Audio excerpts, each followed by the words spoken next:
imagine the grid just went down. Not for an hour. 4 weeks. Within 3 days, every single piece of fresh food in your kitchen starts a silent, irreversible countdown to rot. And at the top of that list? Eggs. We've been conditioned to believe that without a steady 40-degree electrical hum, an egg is basically a ticking time bomb of salmonella. But 300 miles from the nearest power line, there's a community that hasn't used a refrigerator in over 300 years.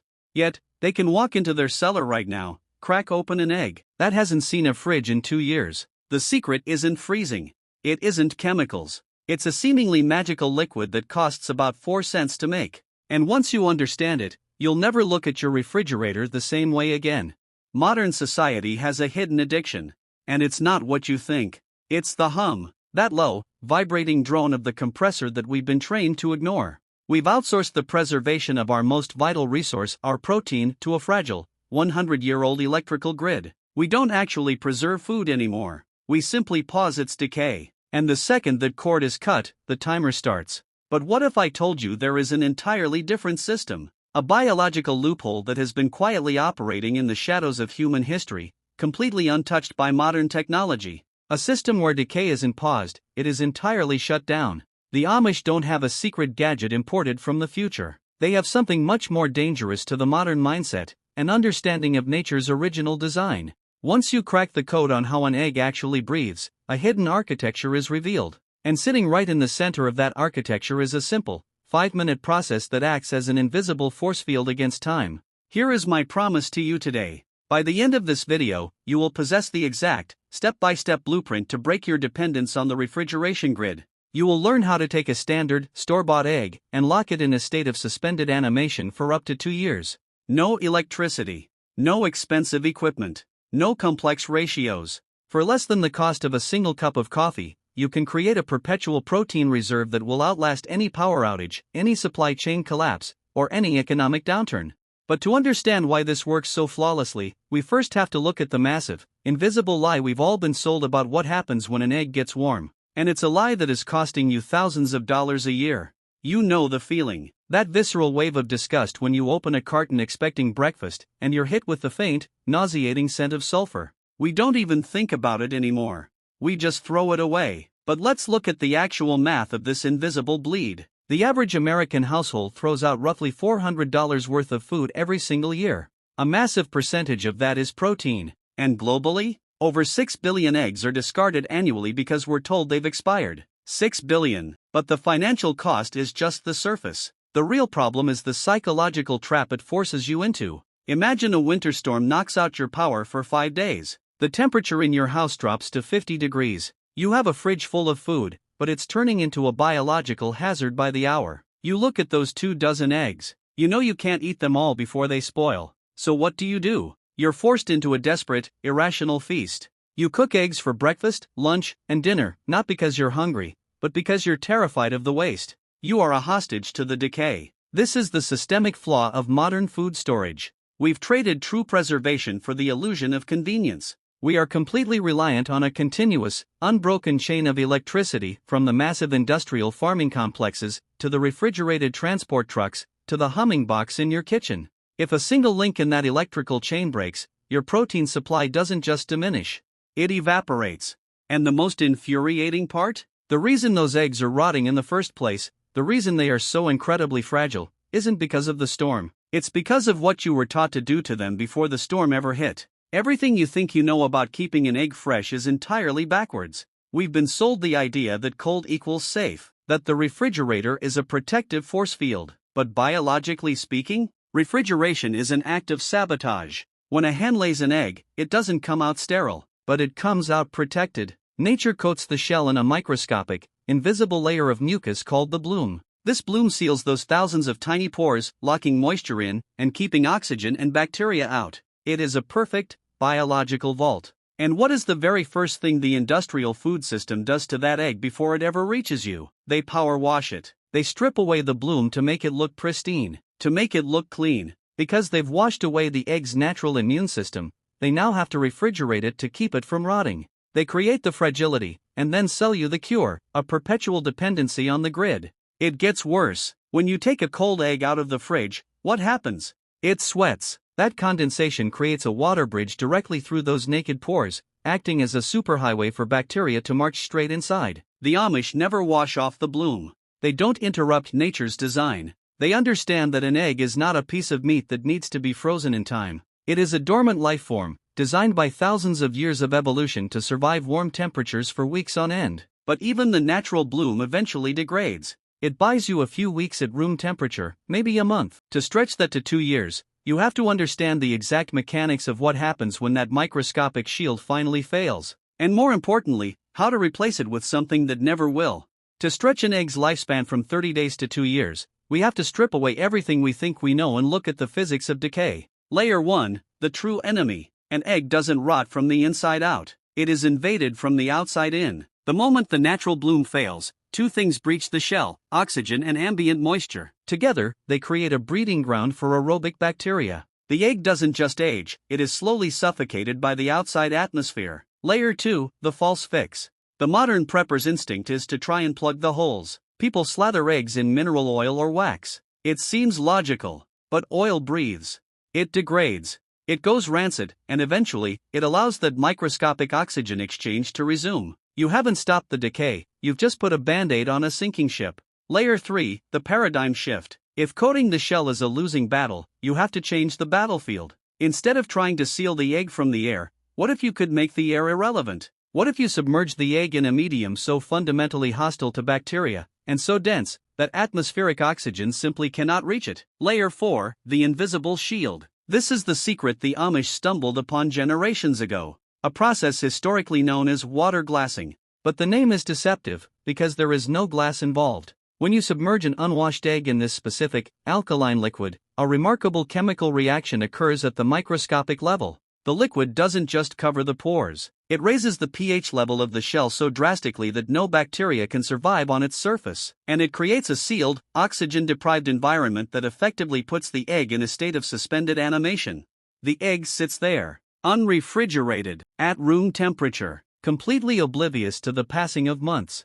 But to execute this perfectly, you can't just guess. You need the exact chemical catalyst. And it's sitting in the cleaning aisle of almost any hardware store on Earth, hiding in plain sight. The catalyst is called calcium hydroxide. You probably know it as pickling lime. You can buy a 1-pound bag of this at most grocery stores or hardware aisles for about $4. And that single bag is enough to preserve over 1,000 eggs. The recipe is absurdly simple. You mix 1 ounce of pickling lime into 1 quart of water. You stir it until it is completely dissolved. At first, it will look like cloudy milk, but give it a few minutes to settle. The excess lime settles to the bottom. The liquid above it becomes a crystal clear, highly alkaline solution. This is your vault. You take your unwashed eggs, pointy side down to keep the air cell intact, and you lower them into a food-safe glass or ceramic container. Never metal. The alkaline solution will eat through it. You pour the clear lime water over the eggs until they are submerged by at least 2 inches. You seal it. Now, let's look at the math of modern survival. A home freeze dryer, the ultimate prepper flex, costs $3,000. It devours electricity and takes days to turn an egg into a powdery, lifeless sponge that you have to rehydrate. This jar? 4 cents. Zero electricity. And here is the science of why it outperforms machines that cost 1,000 times more. Calcium hydroxide creates an environment so fundamentally alkaline that it is chemically impossible for aerobic bacteria, the ones that cause rot, to survive. Furthermore, the solution completely displaces the oxygen around the shell. The egg still contains its moisture. The yolk remains rich. The whites still whip into a perfect meringue. You haven't freeze-dried the life out of it. You've simply locked the door on time itself. It is elegant. It is cheap. And it is practically foolproof. Which begs a very obvious question: if a 4-cent solution can defeat the multi-billion-dollar refrigeration industry, why have you never heard of it? To understand why a 4-cent bag of lime is more powerful than a $3,000 machine, we have to travel back to a time when food storage wasn't a hobby, it was the thin line between life and death. Before the humming compressor, before the electrical grid, long-term preservation wasn't a secret. It was common knowledge. If you look through archived farm manuals from the 19th century, water glassing isn't presented as a fringe experiment. It is listed right next to canning and curing as a foundational pillar of homesteading. In fact, the term water glass originally referred to sodium silicate, a liquid chemical compound that was sold in bulk at every general store in America. But sodium silicate was expensive. And resourceful farmers quickly discovered that pickling lime, calcium hydroxide, created the exact same alkaline seal in water, for a fraction of the cost. This wasn't folklore, it was hard, documented science. If you pull the United States Department of Agriculture farmers' bulletins from the early 1920s, you will find step-by-step, government-sanctioned instructions on how to preserve eggs using the exact lime-to-water ratio we just discussed. They tested it. They verified it. They recommended it to the entire country. So what happened? How did a USDA-approved, bulletproof survival method get erased from our collective memory? The answer is a masterclass in marketing. The post-war boom brought the electric refrigerator into every American home. It wasn't just a convenience, it was marketed as a status symbol. The old ceramic crocks in the cellar were rebranded as relics of a dirty, backward past. The industrial food complex realized they couldn't monetize a bag of 4-cent lime, but they could monetize a continuous chain of refrigerated transport, retail space, and planned obsolescence. The rest of the world voluntarily surrendered their food autonomy for the sake of convenience. But the Amish didn't. Because their culture actively filters out technological shifts that create dependency, they kept the crocks. They kept the lime. They held onto a 19th century technology that, ironically, makes them infinitely more resilient in the 21st century than the rest of us. We look at them and see people who are missing out on modern progress. But when the grid fails, the perspective violently inverts, and you realize they aren't the ones missing out. We are. So, if a 4-cent solution can secure your protein supply for 2 years, why isn't every suburban garage in America lined with glass jars? The answer isn't a shadowy conspiracy to hide the truth about pickling lime. The enemy is far more insidious. Because you can't fight a corporation, but you can't fight human psychology either. The first hidden cost is the habit of the weekly loop. We are deeply, psychologically addicted to convenience. The modern brain has been trained to expect immediate gratification. You want an egg, you drive 3 minutes to a store, you hand over fiat currency, and you consume it tonight. Water glassing demands the exact opposite. It requires delayed gratification. You mix the solution, you submerge the eggs, and then, you do nothing. For 6 months. For a year. To a society hooked on the dopamine hit of instant consumption, waiting 2 years to eat an egg feels fundamentally wrong. We've traded patience for proximity. Then there is the aesthetic barrier. We have been conditioned to equate clinical, plastic-wrapped sterility with safety. When you look at a jar of eggs sitting in a liquid on a room temperature shelf, your modern instincts scream botulism. It looks primitive. It triggers a visceral disgust response. We have been taught to trust the industrial wash and the refrigerator, even though those very things strip the egg's defenses. We distrust the ancient method, even though it perfectly mimics nature's design. The irony is suffocating. We feel safer with a fragile, washed egg than an armored one. But the deepest layer of resistance? It's systemic inertia. Our entire agricultural economy is built on a just-in-time delivery model. Grocery stores make money on frequency. They need you to come back every week. They need you to replace the food that's spoiled in your fridge. There is no multi-million-dollar marketing budget for pickling lime. No lobbyist is fighting for your right to be food independent. The system doesn't actively hate self-reliance, it just isn't incentivized to promote it. A population that can preserve its own protein for 2 years is a population that is remarkably difficult to panic. The true hidden cost of ignoring this method isn't the $4 you spend on lime. It's the quiet, creeping psychological toll of knowing that your survival is entirely dependent on a supply chain you do not control, relying on a habit you are too comfortable to break. Knowing the recipe is only 10% of the battle.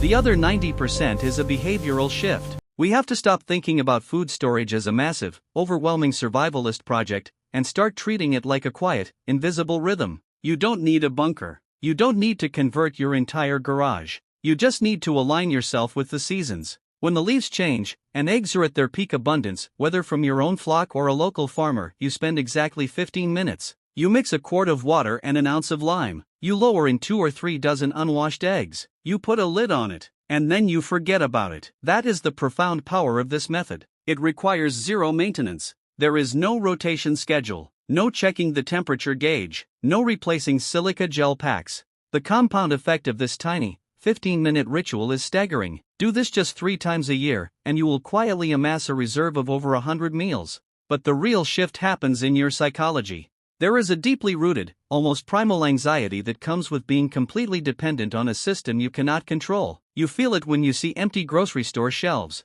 You feel it when the power flickers. When you have a jar of 2-year eggs sitting in your basement, that anxiety simply evaporates. A winter storm becomes an excuse to stay inside and read a book, rather than a trigger to go fight a crowd for the last carton of eggs. You stop operating as a frantic consumer, and you start operating as an independent provider. If you are skeptical, and you should be, don't take my word for it. Don't commit your entire pantry to this on day one. Go to the hardware store. Spend $4 on a bag of pickling lime. Take a single mason jar, mix a small batch, and submerge a dozen eggs. Hide it in the back of a closet. Let it sit there for 6 months.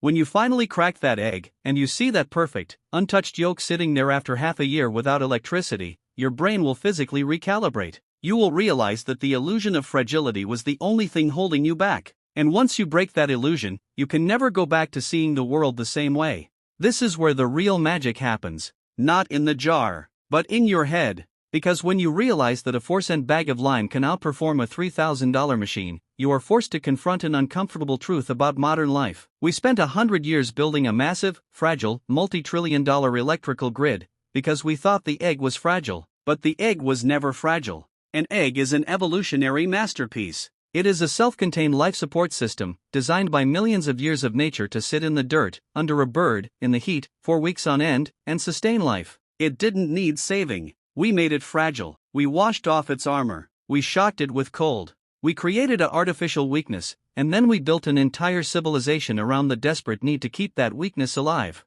The lime water doesn't perform a miracle. It simply apologizes to nature. It steps in to replace the bloom that we arrogantly washed away. It recreates the exact alkaline barrier that the hen provided for free. We didn't outsmart the system. We just stopped fighting it. We aligned with it. And this is the ultimate mental shift. We are conditioned to believe that complex problems require complex solutions. That to survive, we need more technology, more gadgets, more dependencies. But the Amish secret proves the exact opposite. The most powerful solutions are almost always the ones that strip away the complexity and return to the foundational design. The problem was never that we lacked the technology to preserve food. The problem was that we lacked the awareness to see that the technology was making the food rot in the first place. True resilience isn't about building a bigger machine. It's about having the humility to trust the simple things. We spend our lives building walls of complexity to feel safe.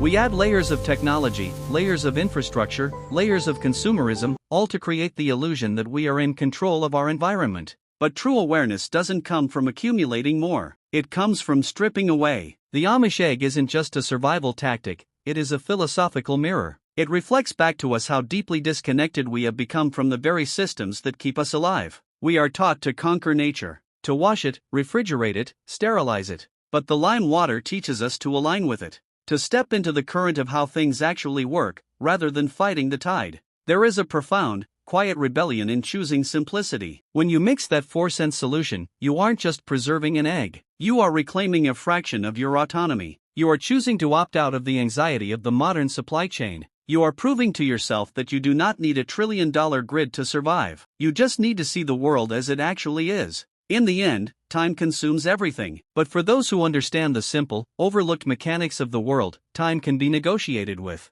Knowledge without action is just entertainment. You now possess a blueprint that fundamentally alters your relationship with your food supply. But a blueprint only has value if you build with it. I want you to accept the challenge. 1 jar. 1 ounce of lime, 1 quart of water, a dozen eggs. Hide it in a dark closet and let time do the work. And when you do, I want you to drop a comment down below and answer one specific question. If you successfully crack that egg 6 months from now, without a fridge, what is the exact first meal you are going to cook with it? Is it a Sunday morning fry-up? Is it a carbonara? Name the dish. Because the moment you visualize that meal, you stop treating this like a theory, and you start treating it like a reality. Read through the other comments. See what the rest of this community is planning. If you see someone who is still skeptical, tell them to try it. If you want to keep peeling back the layers of systems designed to keep you dependent, if you want to continue opting out of the illusion, hit that subscribe button. The algorithm won't show you the next one unless you do. Stay aware, keep your limes close,